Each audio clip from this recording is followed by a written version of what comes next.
Hello, can you hear me? Yes, we can. Wow, we can hear you too as well. Thanks for making the effort with eyewear. Very fetching. You can tell us, you can tell us the inspiration for that in a little while. Okay, I'll give a wee introduction just for the people we have here. This is Karoline Hjorth from Norway and Riitta Ikonen, who's from Finland. And Ice's Biggest Plates is a project that began in 2011. Its roots are in Scandinavian folklore. And it's evolved, it's on its second book now, and it's evolved since then. It's an ongoing project. It's about humans belonging in the landscape. And each image presents a solitary figure in the landscape, usually with a sculpture created along with Riitta and Karoline. So the landscape is the content and the context as well. I was privileged myself to take part in this project when I visited the Outer Hebrides in 2019.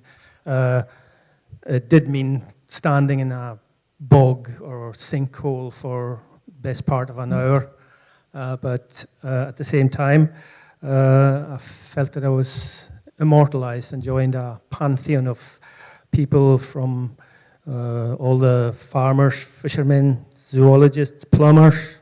See if I leave anyone out. QED.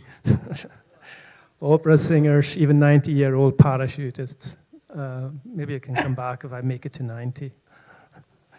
So it's currently touring with the Norwegian National Museum. It's previously been shown in national museums all over the world. And the first book was published in 2016, made it was shortlisted for the Paris Photo Award, the Aperture Foundation Photo Books Award, one of 20 books selected out of 1,000 entries. So I think I'll just leave it there and let you get on with it, and then we can engage with Q&A and chat.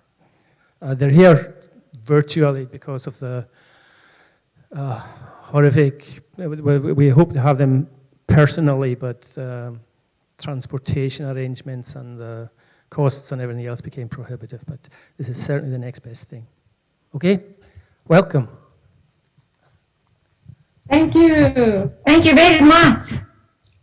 We wish we would be there also, but it's great to somehow be there, at least in spirit and on screen. And I'm not sure if we are spotting Andrea there and Eve in the audience. Are we correct? I think. Who are you looking for? Andrea and Eve. Andrea's there, yeah.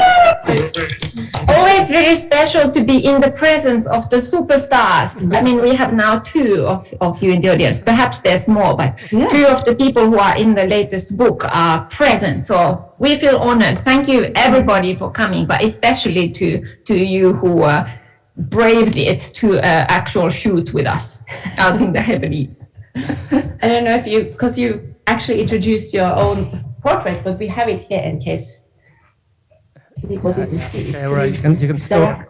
You can stop showing it now. Yeah. Okay. We're in a hole, everybody. Oh, but thank you so much for having us. And really, logistics can be very heavy when it comes to islands, or any other places in the world. So that's what happened. And but thank you for having us. I'm really excited to be part of the festival and festivities. And because we kind of guessed that some of you might have seen us or heard or know about the project before, so we have prepared an extra special dirt on the inside talk for you, as you can see. But it's we know how much people on the islands are into risks. So this is the ultimate spooky, risky talk. So we tell you all about the big risks and involved in this making of this project. So spooky risk, tentatively also going with the folklore, which where we truly started from. So maybe we can, we're going to share the screen so you see the presentation, but even if we do and blabber on, please fire away with questions when they pop up, or afterwards. We would love to have this more like a conversation. So if you think about the question, then You can ask it when you think about it or afterwards. Yeah. We are really good at being interrupted because we're also very good at interrupting. Yes. Okay, so if someone's got a question, just let me know and I'll pass the mic. Yeah. At any point. Yes. Okay, so here comes I think when we start sharing, you will miss, these are 2 plates. And Obviously. These are obviously two little Amanita muscaria mushrooms here, just for fun. So here comes sharing. Budding. And we are gonna go from the very beginning, of course. Dun, dun, dun. Oops, okay, yeah. So, Ice's biggest plates. Thank you, Rodi, already introduced. We are Riitta Ikonen and Karoline Hjorth, and we are going to show the dirt on a 11-year-long photography project and what we call actually an adventure club called Ice as Biggest Plates. This is the cover of our second book, which came out this year. So we work very much as a duo.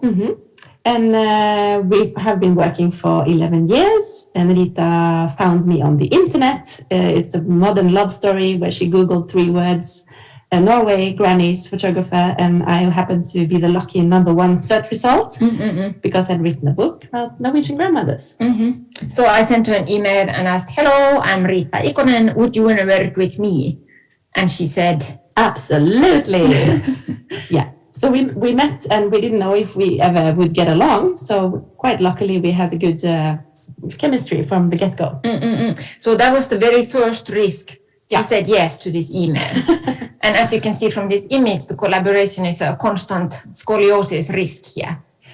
And in the beginning, when Riitta got in touch, she suggested or she proposed in a way to do a work on a project with the starting point of folktales and seeing if they held relevance in the contemporary society. So when we started off in Sandnes on the southwestern coast of Norway, we didn't have these were true pioneers, they didn't know what they were getting themselves into, but we wanted to ask about their relationship with their surroundings, and especially if they had a relationship with local folktales or Norwegian, Scandinavian, Nordic folktales.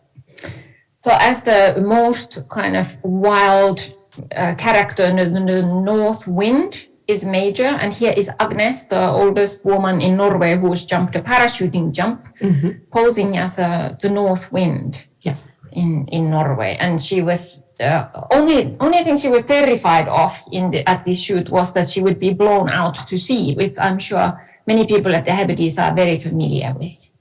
And speaking of folktales, I think maybe the core of many of the Nordic folktales, or any folktale in the world, I guess, is to do with maybe not risk assessment, but how to survive. So they would be a personification of a natural phenomena to teach people how to maneuver in their elements, like this character called Lyktemannen. You're not quite sure if you can trust him or not, but the Lyktemannen could be called also the Will o' the Wisp or the Man of the Lantern, and I guess you have it over there as well, that he could lead you astray or he could lead you on the right path. But he would typically kind of appear in this kind of foggy landscape on a marsh. And it's, the modern explanation of it is the marsh is igniting this gas that makes the light, but the more adventurous view is this Lyktemannen who appears when the fog hangs low. Boo.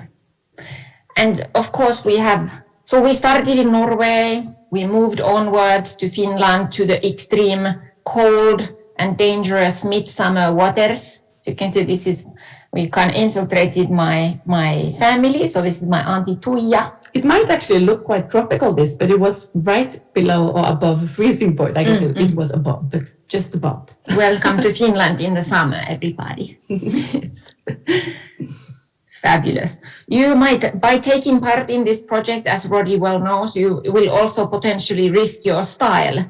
Here is Bob in New York, who in 2013 promised to come with us on a shoot on the condition that we wouldn't mess with his style. So I'm not sure what the audio is going to actually do, but here is Bob leaving a message on the answering machine to his loved ones because he was worried we were kidnapping him. We took off on the subway. God only knows where we were Can you going. hear it? And I asked no questions. If I had asked questions, I wouldn't have known what they were. I did call a friend while I was on the subway. It says, it is 12:30 on such and such day, and I am off somewhere. And if you never hear from him again, you can tell the police this is the last place anybody heard of it. But anyway, we sat up and we worked most of the day, and Riitta had done this wonderful, wonderful cape and hat made out of pine needles. It was just been one of the best experiences of my life and opened up a whole new, it turned me into another person that I didn't even know existed. And I thank them ever so much for it. And we've also become terribly, terribly good friends. Pen pals forever and ever. It's true. And once this book is out, I'm sure that it'll be. Oops. Were you? So serious? I actually paused that, but It would be nice to see all that. Kan du? so as you can see, we've worked with other terrifying materials other than grass and Hebridean holes and things such as cream. Cream, yeah, pasta. Pasta coming up.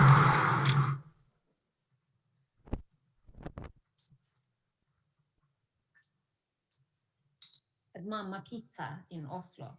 And there was a gentleman in the very beginning covered in... We could show it. Cables. I need to go back. So it just went. We can go back. Okay. Yeah. And voila. And weather. Weather is the scariest.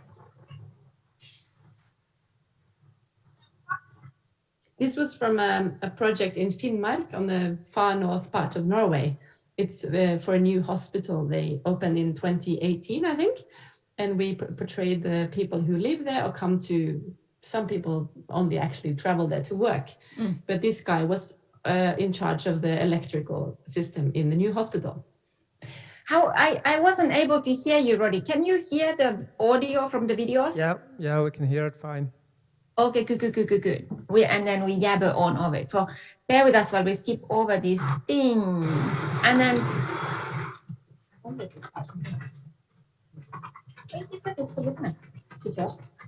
Oh. Se litt der, ja. Ja. We even work with little extra heads occasionally. This was for a car-free city life of Oslo, so kind of unusual that we're actually working with these man-made. Unexpected elements in the shoots can also be extremely risky, such as rubber boots. And lending them 2-3 sizes too small because he didn't have any. So I think they actually hardly came off. Yeah, no, it was major drama over here. Nearly had to cut the rubber boots off. This is in Senegal, in Dakar. That was not the only risky part of this shoot. We actually placed Cham over here, who is a master weaver, at the edge of this cliff. And he had to wear rubber boots because he was so thorny right there that he would have been fully bleeding in his sandals. So triple risk. But how, I mean, we could go back a few steps here, how we normally approach people. In the beginning, it was really walking up on the street to people we thought looked charismatic and interesting. And as we have been, crossing borders and the years have gone past, we have actually got images to show to people like, this is what we do. And here we are in a small village called Endos village in Senegal. And the woman on the right here is the kind of our, how to say, she would be the guard of the... Guardian, of the keeper of the gates in the local community. We had to be vetted by 4 different authorities before we got to speak with, the town elders, basically. And so, each image starts with this conversation with the human that we meet in their environment.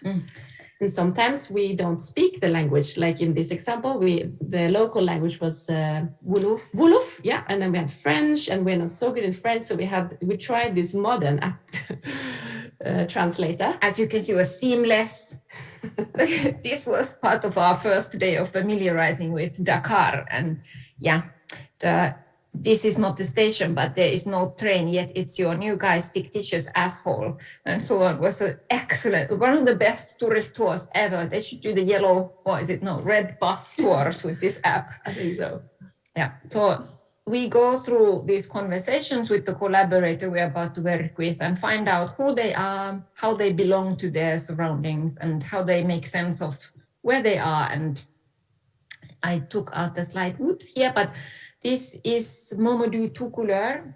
He is the president of the village and also in charge of the tree planting project. And he explained to us about the best way to arrange mango trees and neem trees. And then from that conversation, the person we work with is where they would want to be photographed and how, what is their image like. It really all comes from the person. And then also, I guess we moved on a little bit after the folk tales because yes.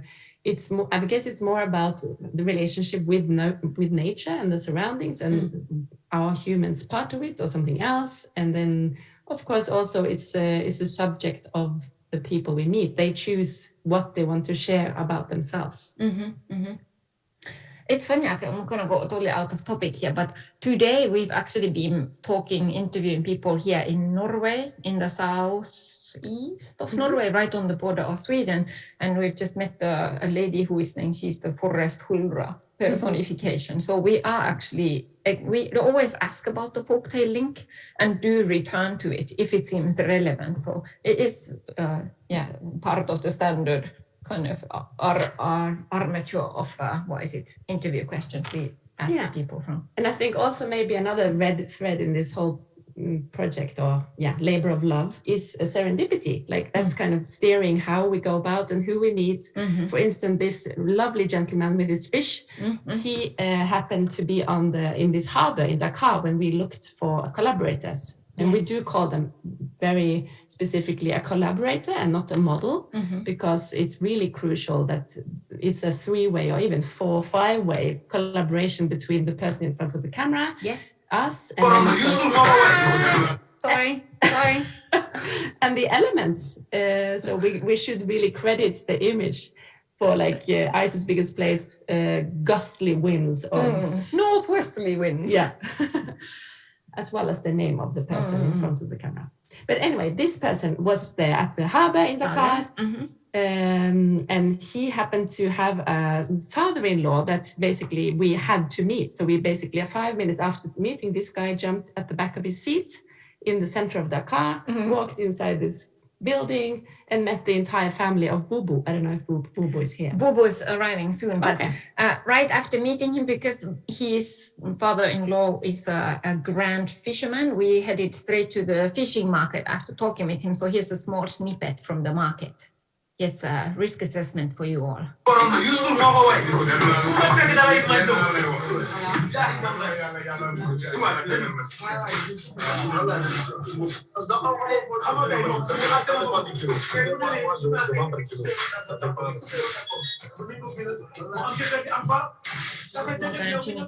So we're basically trying to find the shiniest and smallest fish that can be filleted into the most lightweight possible costume, because like one fish on its own is pretty heavy, but a fish, when you fillet it, you can have 2 shiny sides. So then your collaborator only has to wear like 50% of the weight with maximum shine. So my filleting sister here and we were hard at work, keeping the head on. And then, as you can see, my knife is not quite enough sharp, or the filleting length there, but nothing to say about the technique here, though. Oh yeah, technique is flawless, clearly. Yeah, go is the spirit there. Totally HMS proof. Yeah. So this is extreme risky business, especially as our French was so poor. There's another video about 5 minutes long where I'm trying to say "pas de couper de tête," which I am probably very butchering the sentence. Please don't cut the head. And then so here is the moment before that video where we're meeting Boo Boo on the right in the great, wonderful outfit and his whole family. Also then vetting us before ever saying yes to. Yeah, so we've got his granddaughter called Mama and Kaodo, who was helping us also making the costume out on the harbor. And this is a family affair. Very family affair. We had to ask the children in the background to leave this shoot location. They were fishing there. So as to kind of like bribe them off, we kind of gave them some of this fish after the shoot. I guess also talking risk assessment is a lot about chasing lights. When we do analog photography, also many times we've had accidents with our film not really exposing as it should, coming back after a 2-week shoot in Iceland and 25% of the film is there, the rest is gone. And in this particular incident, it was like chasing the tides to get the right low tide, as well as the sunset not leaving us too fast. So it's always kind of, chasing the... True. Yeah, we work with medium format cameras, or one camera, and then no artificial lights ever any. So it's a tricky business. This is also the scorching heat of Dakar at noon or something. I think the photographer was nearly passing out at this moment. Everybody was passing out.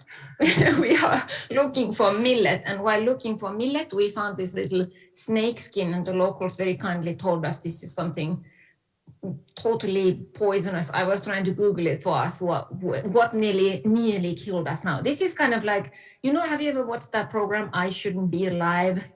That's kind of like the sequel to that. So yes. This is Mane. Can we ask how it was? Was it boring?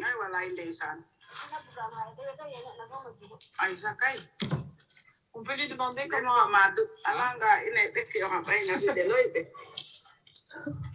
On peut lui demander comment très étrange. Elle a trouvé ça très étrange. Je sais qu'elle dit ça. Very weird. This has never been seen before.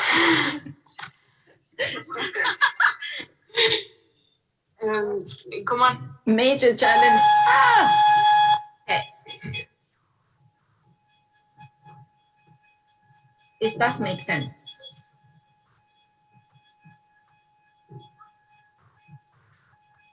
Welcome to the 30-minute video.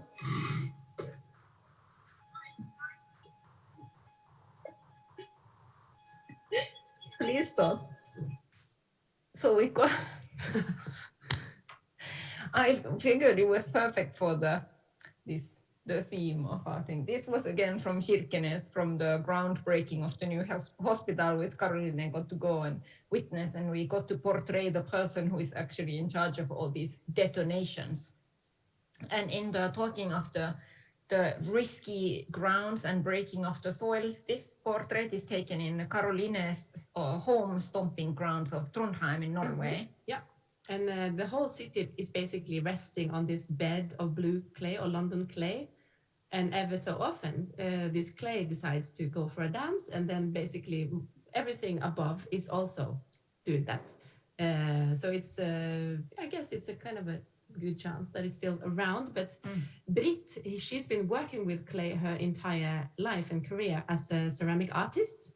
But this day she had the kind of an inverse experience of it. Normally she would be in charge of the material. Shape her material, And today, that day, she was shaped by it and the weight of it. And we were right on the shoreline where basically this clay that underlines a lot of the soil in this part of the ground left over from the last ice age is super dangerous for landslides. So this whole area has a chance of, roads get disrupted. Last time we were in Trondheim, there was major roads to the airport blocked because, it just kind of slides off at any given time. Yeah. So risky business, don't move to Trondheim, nobody. Then let's talk about addiction, everybody. We have a very serious problem with seaweed. As you can see, we slip it in everywhere. Do you think this image is about clay? Think again. There's seaweed in there. We went to the Tasmania. We got absolutely hooked on bull kelp. It was everywhere. It was gorgeous. it was covered in blue-ringed octopus, which Scotty, who is in there, kindly told us about, that it likes to live exactly in this kind of, which here's Karoline saying, just a few more shots, can we do another film roll? You know the feeling, you are superstars in the audience. Yeah, it's Scotty. And here is, you recognize this, is this the Arnold Beach? The most extreme fragrant seaweed I've ever rolled in. Mm-hmm. And the Fisherman's Co-op, thank you very much. I'm not being sponsored, but I would like to send a heartfelt thank you for this waterproof onesie, which I have here with me in Norway right now. That's totally saved my bacon so many times. Both of us, we have a matching outfit, and it's part of our kind of shoot kit all the time. So even saves you from like rolling around swimming in this fermenting mountain of seaweed. This, you know it nearly takes your consciousness away, this fragrance. I guess it depends on the time of year you are there, but yes, that was exotic. It was very exotic. Thank you for that experience. Here's some more seaweed. This one was orange. As you can tell, we really studied hard on the scientific names. Ooh, can you see? Oh, but you cannot probably, can you see us? You cannot see us, can you? No, maybe not. Either way, as you can probably guess, the mushrooms are another big passion of ours. This is Macrolepiota procera, or the parasol mushroom that we found in Norway by these pine trees.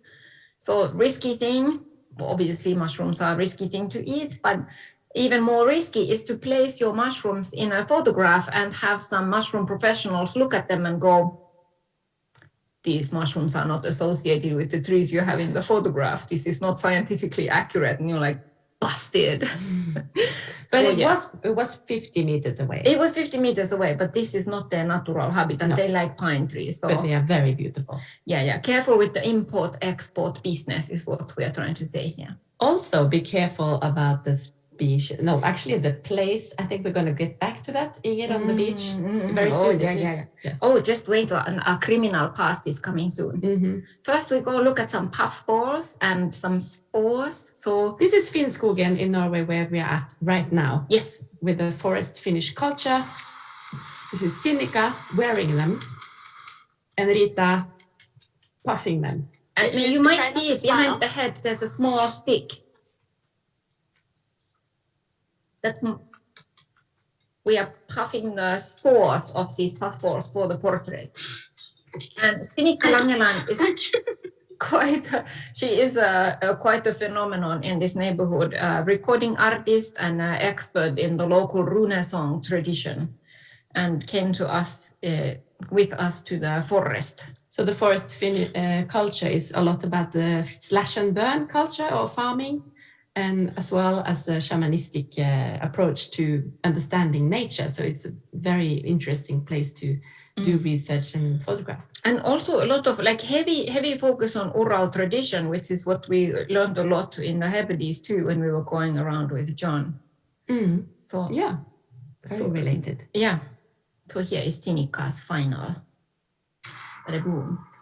And we haven't had the chance this time, but this is, maybe you know what this is already? Probably. Hands up. Who knows what this is? No. Sauna? Yeah. Yeah. Woo! Good. It's the smoke sauna. Yeah. Here in this neighborhood, one of the most mellowest, sweetest heat we've ever experienced in a sauna. Next level sauna. Oh, excellent. Very, very much recommended. Sauna culture.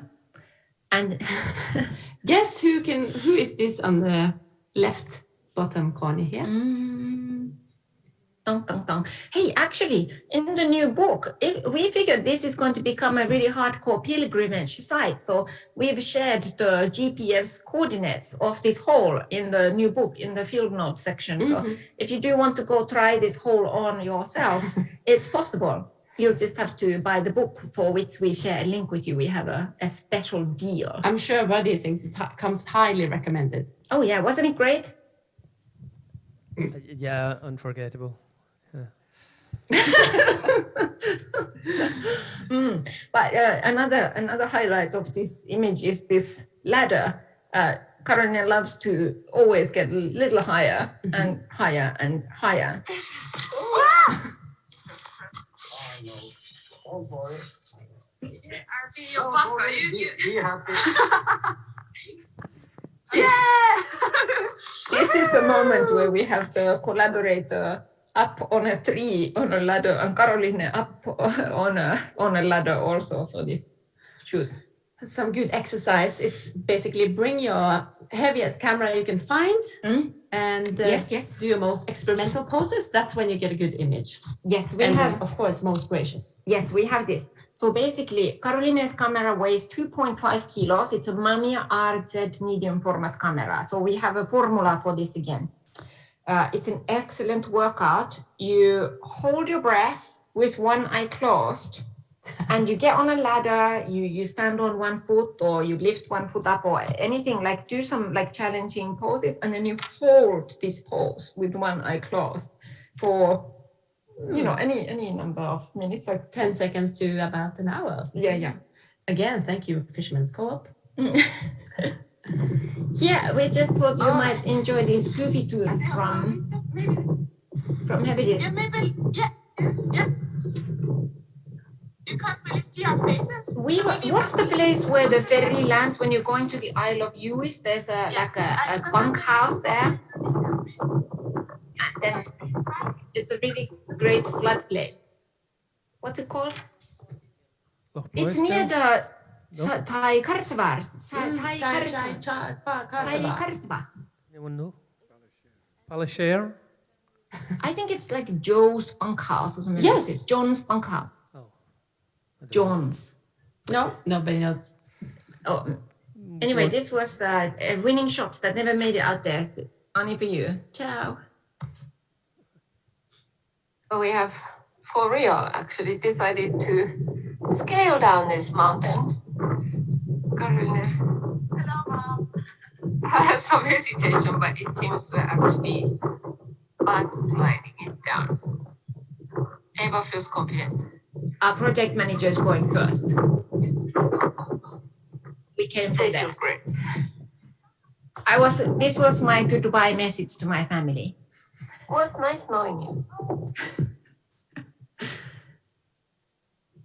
Part of the workout with the camera is trying to do the pose and hold the camera and try to focus without crying. This is Karoline's grandma.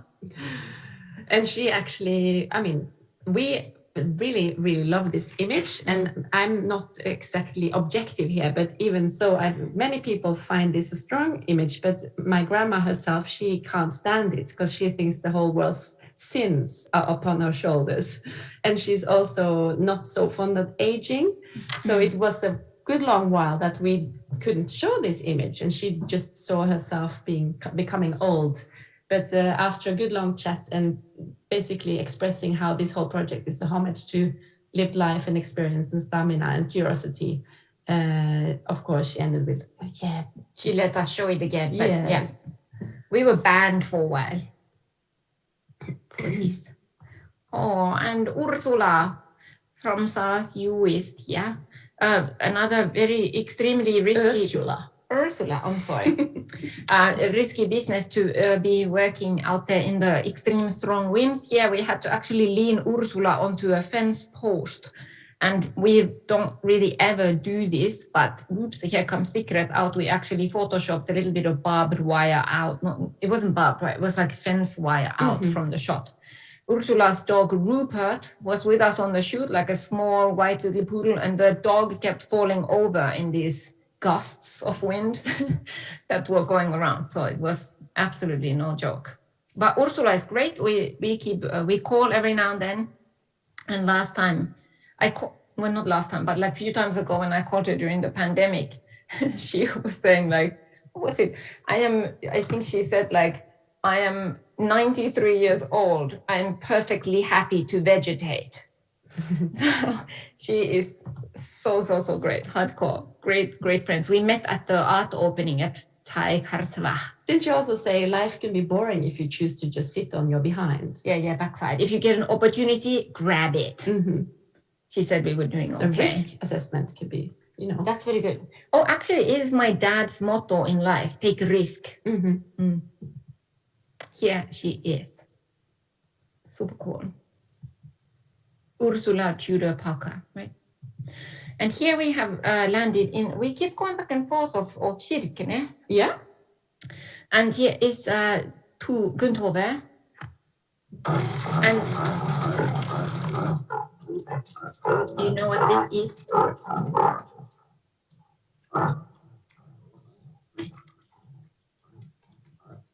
This is the risky business of taking part in a reindeer roundup, which we did back in 2002. I guess they are doing the risky business. Reindeer. But Gunthore, the image before, this is her reindeer.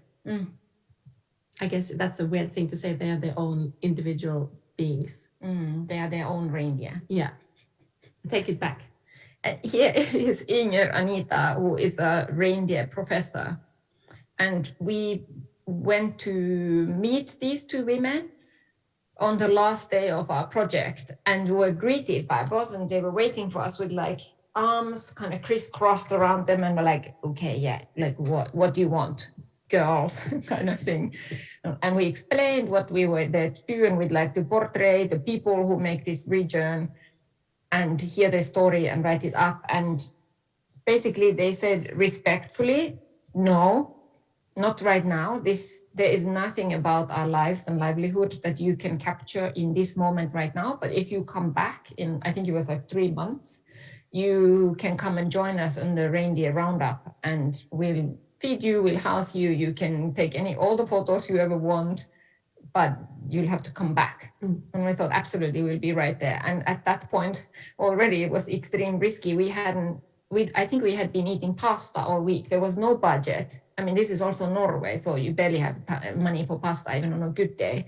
We hadn't even had money to buy beer the whole week or anything. So we just said, yes, okay, we'll come back. And yeah, we took a risk. We said, yes, we'll be there. And we actually made it. So these photos were taken, I think, 3 months later. And the Finnish Norwegian Cultural Institute in Oslo kindly supported the venture there. And speaking of the individual animal beings there, this particular individual, I locked eyes with this very reindeer up in the round, how do you say it? In the roundup? Roundup. I think. Before it kind of said its last breath. And I had to just leave a little bit and breathe and thought, okay, I'm going to eat meat, so I might as well have to see this. And I didn't know that this was the same deer. But after this shoot, we asked if there's anything we can do in return for everything you have done for us. And then she asked if we could skin the head of this particular reindeer and another one. So we did that. And because each face makes one shoe. Yes. So every part of the animal is being used in the Sami culture. It's very important. And also they eat most of it, I guess. So at the end of the night, she cooked like a Hanukkah, Christmas, all around party of a meal with the head of, the heart of this same reindeer. Yeah. Full circle. It was a very thorough meeting. Yes. Grand times at the moment.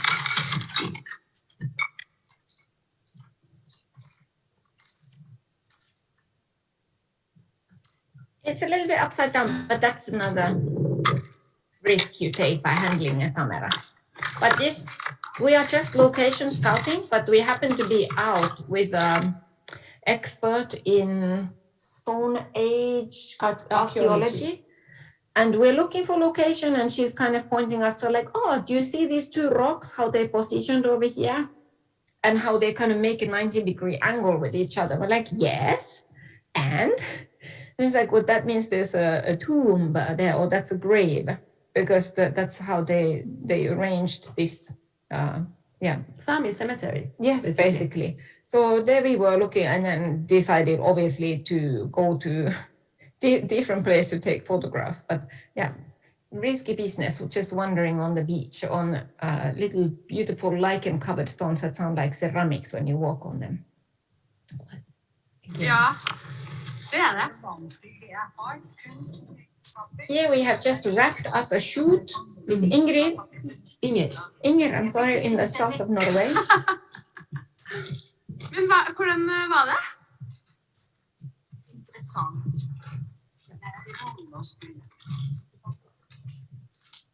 She has a Men very strong. betrakta We du don't need dine to kjente listen to omgivelser this in på Norwegian. samme vis, eller? She has a very strong connection to the sea, and her whole life she lived on this same peninsula, and she's often coming down to the sea to recite poetry. So here she's talking about that, and also at this point we had absolutely no idea what.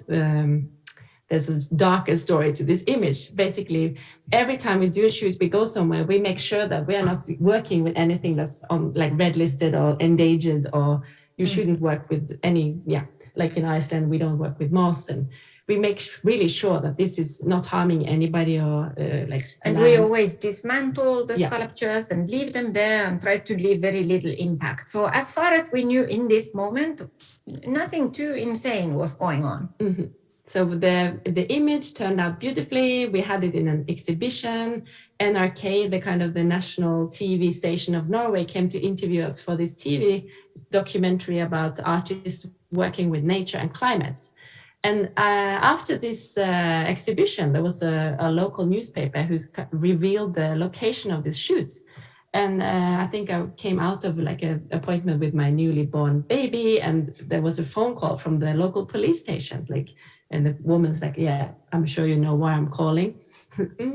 Not quite sure. Basically, this particular beach was a protected landscape conservation area. There was a tiny little plaque on the way down to the beach saying that it was a protected area. And that means you cannot pick or you can pick some. You can pick, but it doesn't, you can't pick too much, but nowhere is quantified how much is too much and how much is not too much and too little. But according to the officials, the Norwegian Environmental Bureau, who had seen the image on the front page of the newspaper, has decided that in this case, it was too much. Mm-hmm. So we were sued. Yes, for being environmental criminals. That's right. So I think my option was I was actually seriously considering going to jail for 2 days because I hadn't slept for weeks having a baby. I could finally go and sleep somewhere quietly, or the option was to pay some amount of money, and we had to do this testimony, and I think we ended up paying like £200 or something. Mm-hmm. But still, But still, I think it was a very good lesson for us too, that as much as we're trying to be respectful and do the right thing, still should tread lightly, read the rules. Yeah, don't overstep. So we check and we double check these days whenever we go somewhere. But still, it's debatable, even though we were convicted and we are fully criminal by this point, so we've cranked up our prices, that we technically might have also not done something totally illegal. I think so. But still, should be very careful. And also it's a point that right on this fjord, in the same week or the week before after, there's a huge leakage of microplastics from the factory on the opposite side of the fjord that basically They got nothing. Nothing. But we bad boys. Yeah. So here on the true extreme conversation about this risky business is invasive species. And here we have a biologist from Germany. This was the first shoot we actually did together in Germany after COVID. And this is Tina, and she has spent her whole career studying plants, invasive species and native species. And we had really interesting long conversation about what does that even mean and who decides and what does native things when and who starts counting. Mm-hmm. So it's super great new directions that we're taking with the project. And this is another polluted fjord of Norway. It's in Porsgrunn, which is, I guess, one of North Europe's most polluted area. It's a huge industrial site, and this is the leftover product from aluminium production. Let's say it's called a specific word in Norwegian, but he's dug into this basically? So we are now working mostly with, or we are kind of like trying to, when we can, work with scientists, people who are working with climate change effects or different studies, and try to kind of combine forces and collaborate. So let's say we create imagery that might catch people's attention and then spark conversation on. Yeah, and then give the image to the use of these scientists to use in their papers to kind of catch as much visibility to their work as possible. So here is, for example, Mr. Park in South Korea. And we were talking, this is a village over very near where the Olympics were happening. And this was part of a commission for the Olympics, where they used to have the most snow in the Southeast Asia, I want to say. And it now has not so very much at all. And whenever we went around talking with the locals, they thought this was a brilliant thing because they were saying their life was so much more easier these days. So again, the human's short-sightedness is everywhere and it's coming up in every conversation and seems to be a big reason for the situation we are in. And we just came back from Nova Scotia in Canada. And we were working and talking a lot with representatives from the Mi'kmaq community. And here is Doreen, who had chosen for her portrait this location where we were actually working to the soundtrack of chainsaws that were cutting this protected wetland right behind us. So the day before we were taking part in this action to try to stop these machines.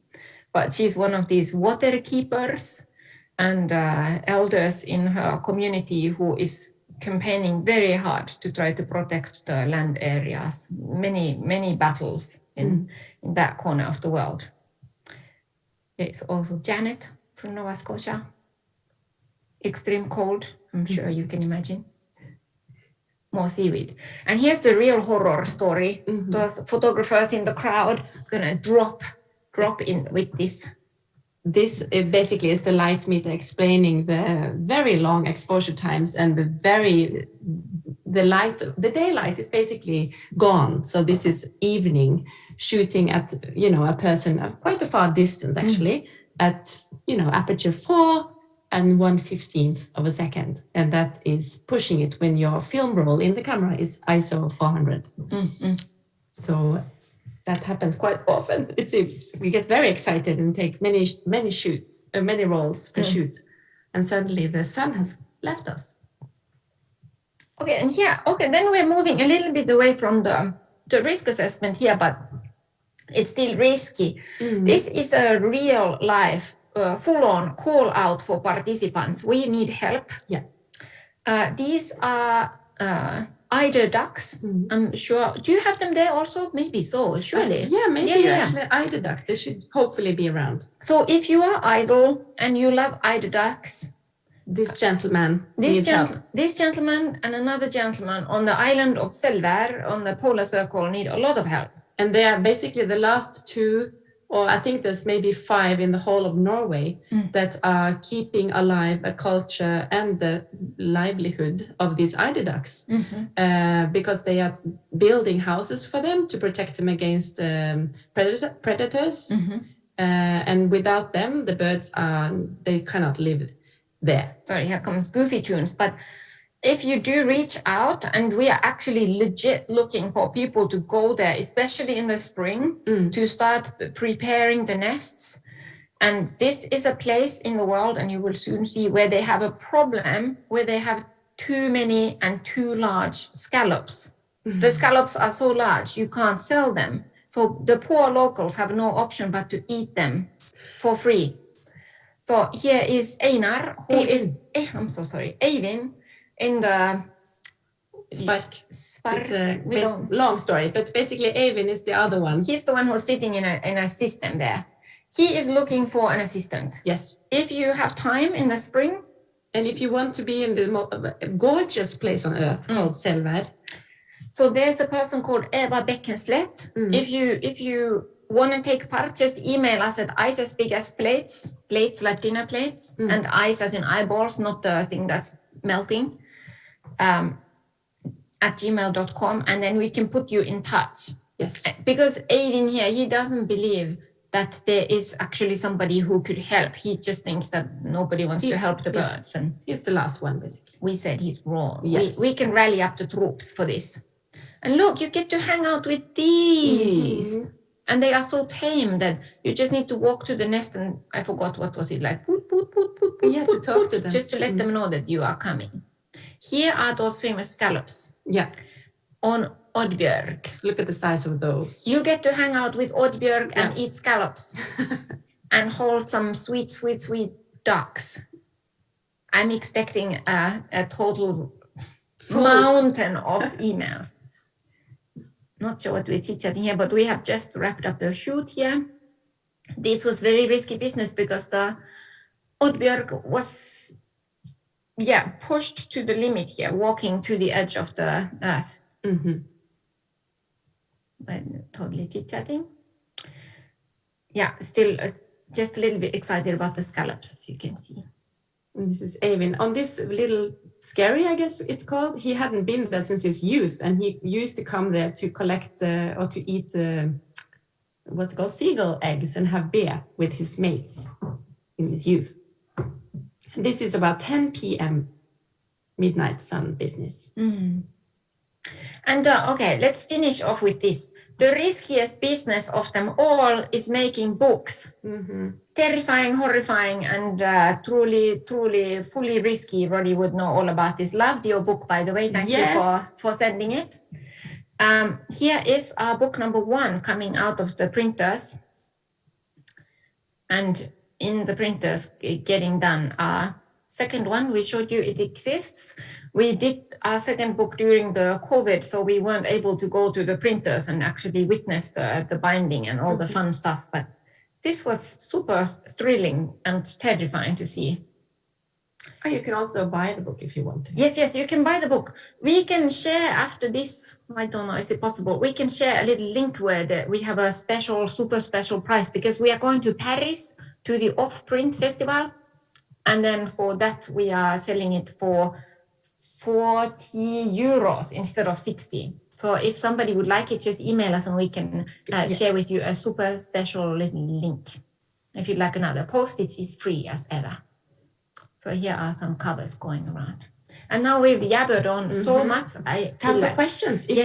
Questions. And this is actually the last slide. So boom, let's get out of here. This slide is quite nice to end with, though. If you have time to read it, I think it's worth it. Roy Scranton's view on life, I think it's something to strive for. Yes. But yeah, please fire away any questions you might have. Okay, I'm going to stop sharing. Thank you very much. I think I cannot hear you yet. Can you hear me now? Can you hear me? We can't hear you if you say something. Just a second. You're not exactly muted, but I still cannot. It's not my ears because you can also hear. I cannot hear. But you look great. You are hearing. Alex, do we know what's up? Looking good. Alex is muted. Alex is muted. But that's good. An Lanntair is not muted. How is your sign language? Poor. I have no idea what you're talking about there. Anything? No? Well, while we wait for the voice, we can always do a small cheers. Yeah, I still cannot. It's on mute? I guess no questions. Not on mute. Is it? Oh. It must be something simple. Oh my God, I'm sorry. It is me. It's not my ears, it's my computer. Okay, we're back. Oh, you're back? Oh, you can hear me now? Yes, sorry about that. Yes. Right, it's not their fault. Anybody want to ask anything? Or make any comments? Yeah, Danielle. Okay, sorry. Thank you. Can you hear me okay? Yes. Yes. I was just wondering how you pick the places that you travel to, because you have been to so many countries. Is it the folklore or certain scientists? What inspires you to travel? Great question. I think it has changed during 11 years. Like in the beginning, we would go to places where we thought the folktale had special relevance, like Iceland and Greenland and Faroe Islands, Scandinavia, where we felt familiar also. We knew more, but I think after traveling across borders, we also started to getting invitations to exhibit. And while we were in the country, we thought we might as well make new work. And as we have traveled more, I guess we also wanted to compare with other parts of the world. So we went to Japan, for example, or Asia. Yeah, and that we kind of seeked out. But the fact that we are, for example, now in Norway was a public art commission pitch that we got invited to apply for. And we sort of got a bit of it, but then we came here, got really excited. And then now it's kind of ballooned into this bigger thing. So this is what, like a town population, 57 people or something, maybe 100 max. But like Senegal, for example, there's a lot of coincidence again and serendipity and how we are ending up in places. But there was an exhibition in New York, and the gallerist happened to also have a project in Tanzania and Senegal trying to raise money for an orphanage or a charity. And then she invited us to come to Senegal to make work that she could sell to raise money for this charity. So that's one reason. And another reason, I guess, Greenland. We really, really wanted to go. So we pestered the Nordic... we pestered the hell out of everybody until until somebody finally gave in and said, my God, we need to get these emails to stop somehow. Just invite the people over. And there's a great festival happening called Nuuk Nordic, which if you're a fellow artist, please apply. They're super nice people, very supportive. Nuuk Nordic happens every 2 years. And and if you don't get a reply, just keep pestering. They will give in eventually. That's some. Oh, we got an invite. We went to Tasmania when we went for 7 weeks. They wanted to do an exhibition there. And a festival. And a festival. So with that was also an invitation. But we did. Long answer. Yeah, rambles. Now when we're going to Off-Print in Paris, it's a book festival thing. We wanted to go to Paris, and we're looking for places to go to. And that seemed, we had been to the festival once ourselves and thought this seems like fun and edgy and a little bit groovy. So that's how we ended up taking part in Off-Print, just pestering them. And somebody had dropped out, so we got the table. The very last table in the entire fair, I think. Yes, that's it. So as long as you just pester enough and forget about being skammet is the good Norwegian word. Or humble? Oh yeah. Let's not be humble. Anyone else? Hi. Hello. My daughter Freya wants to ask ticks. Did you get any ticks? Oh, yes. No. Yes, I didn't. got. Okay. You did. Yeah. Ticks, yes, it's a problem. Do you have ticks over there? Yes. Yeah, it's a problem, It's getting isn't it? much worse. It's really risky business. It's not quite as bad. We've also got leeches. We were in Tasmania. We went with this wheelie walker into a shoot location. That was perfect. Underneath this big fern, bigger than a human fern. And we get under there and we're like, what's this stuff all over everybody? And it's like, ooh, little leeches. So when we dropped off Margaret to the senior center after the shoot, we just said as we were exiting, like, you might want to check out Margaret for some leeches before the night is over. But leeches are a problem sometimes. And the spiky things in Senegal, do you know what they're called?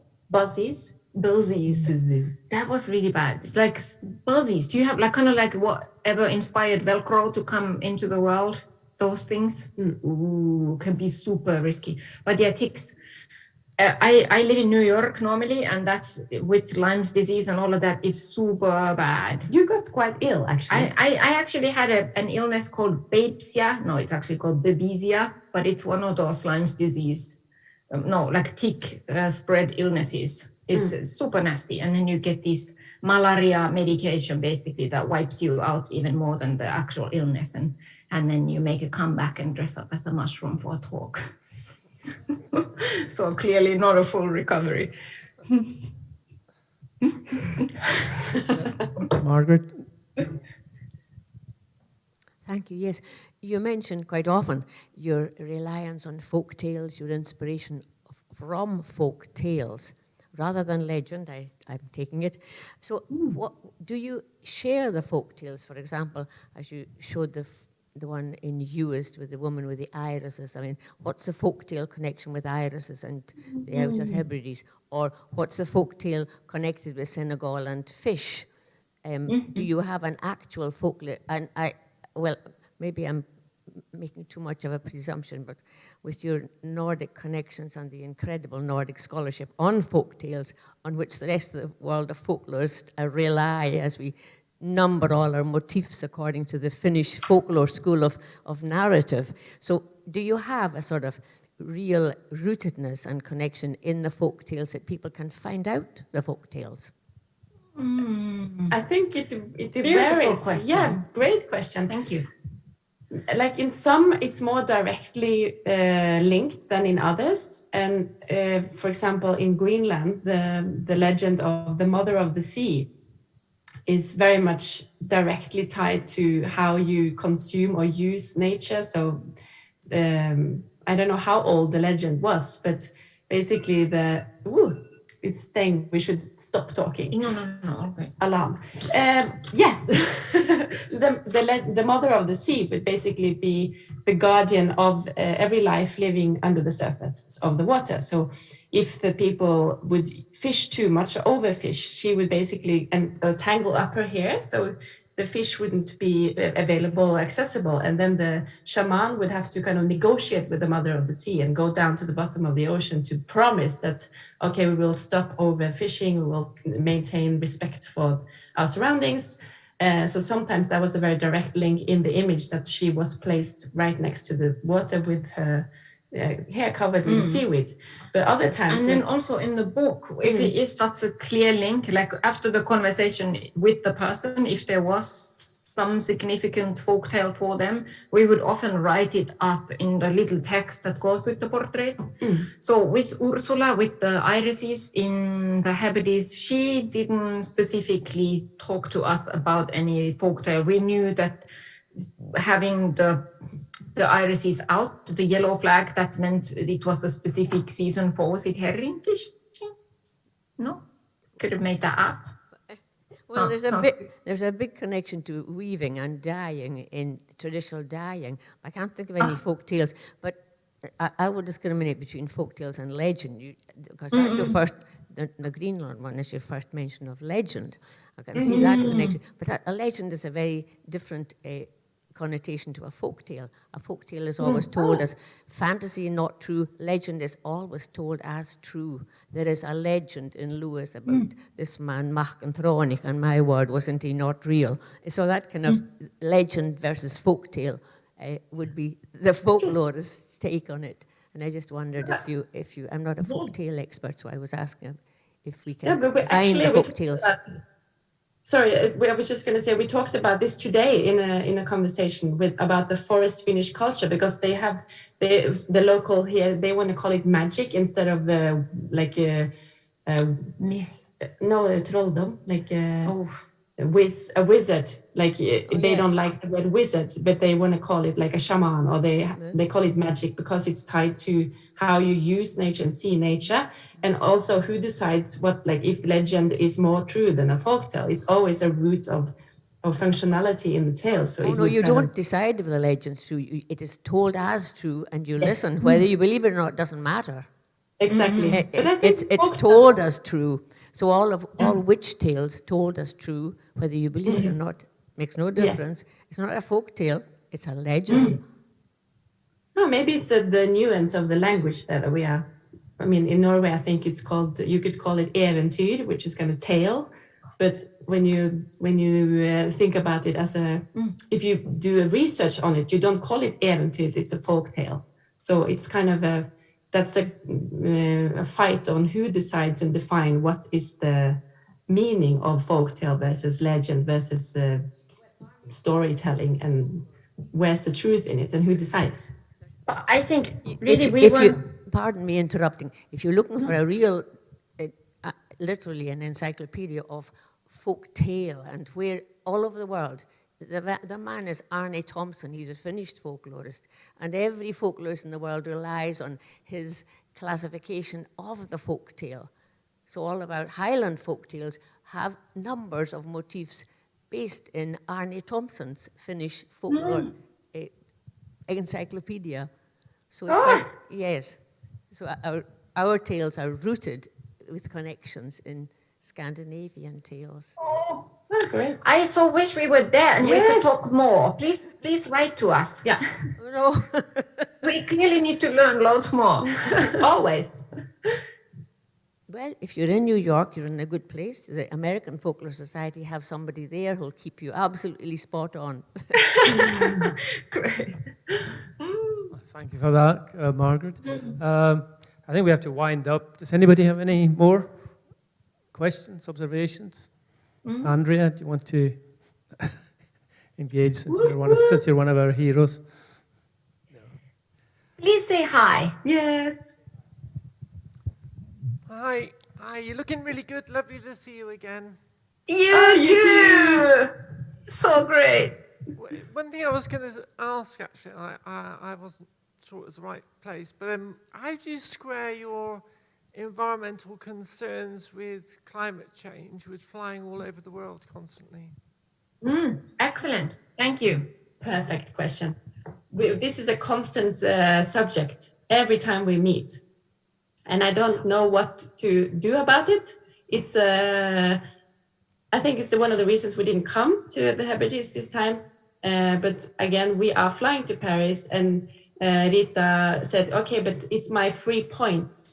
If we're not using it, then like when we are flying with 3 points, at least the businesses are not making money. But I am also thinking, okay, does my environment really care about that? But then No. no. But I think basically well, yes, totally. We acknowledge that it's an issue. We are flying around the world working on people's climate ideas and creating works, looking at nature and trying to, from our images, eliminate signs of really our hands, our works, our people's touches. But I think we are actively trying to, if I do have to travel across the pond, we do it so that at least we do 2 or 3 things in once. We try not to do a talk. We don't travel really for conferences. I never travel for leisure to things. And like now when we're here, we're doing 4 different work tips in one go. So we're trying to cut it down.